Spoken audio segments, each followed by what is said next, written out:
Hi, I am.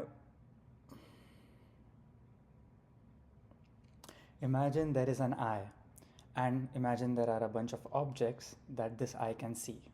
Now, the one thing that this eye can never directly observe is itself.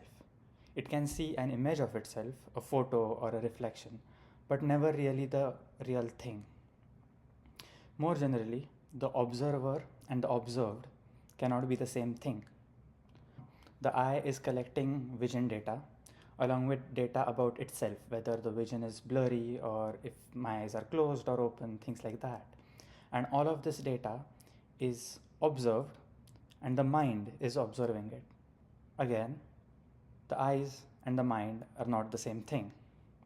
And this is true for all the sense organs. Now, so far, this sounds like common sense, right? Everyone knows this. There is the external world, there is the sense organs or the body, and there is the mind, and all of these are distinct things. But what do I mean by mind? Well, thoughts, feelings, emotions, stuff like that. But all of these things that we mean by mind are observed. They appear to us as an um, object of observation, which means that the eye that is observing this mind is different from the mind. It is something to which the mind is an appearance to. Now, is there a way for me to directly glimpse or observe this true self I'm talking about? Is there some sort of meditation practice, or can I take some psychedelic drug that will give me a glimpse into this self?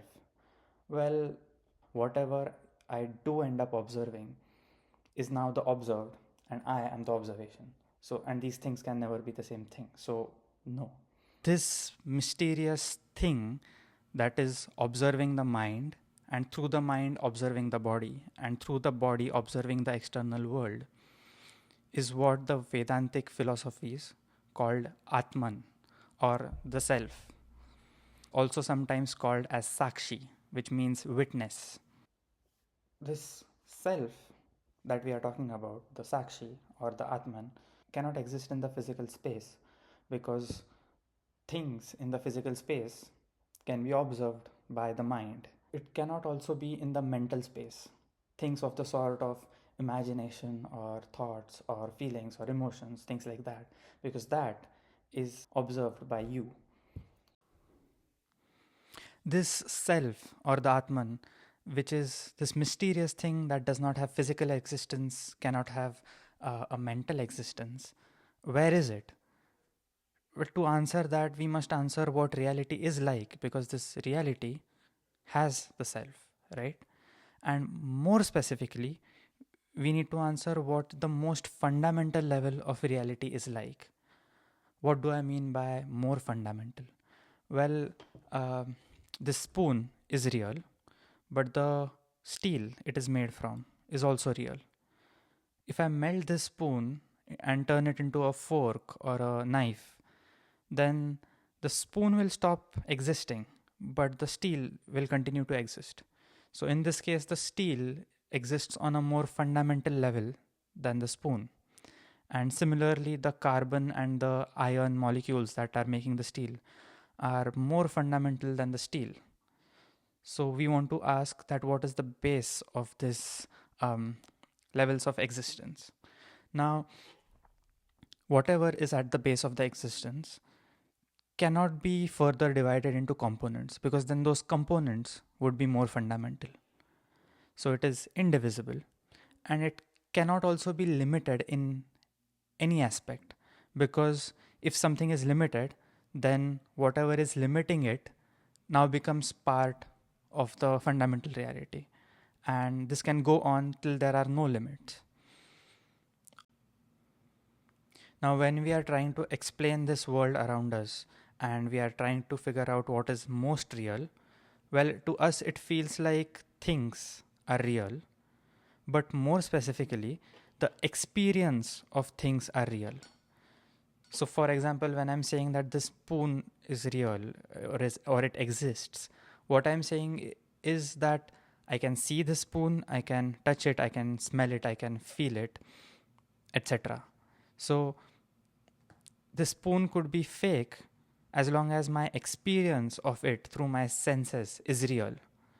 Think of the last time you were in a dream. You were sleeping and you were dreaming. In that dream, the objects you interacted with or the people you interacted with seemed real, but it was only after you woke up that you realized that that was a dream and those objects, those places, those people are not really real. But what is undeniable is the experience of those things that were real. Now, it is totally possible that this reality that I'm calling real is a dream in some other mind. But what cannot be denied is there is something which is having the experience of this dream. So the experienceability of reality is conserved even though material things or even ideal things are refuted in their existence. So the most fundamental layer of reality is limitless, cannot be divided further, cannot have physical attributes, and has the ability to experience things, something like consciousness. Let's take a step back. The true self or Atman is this thing which does not have physical attributes, is not a mental object, and has the quality of witnessing things. The ultimate reality, or in Vedantic language, Brahman, is a thing that cannot be further divided, that cannot have limits, and has this quality of being able to experience things. So these two things sound suspiciously similar. So what is the relationship between these two? Is Atman a part of Brahman? Are there many Atmans inside a Brahman?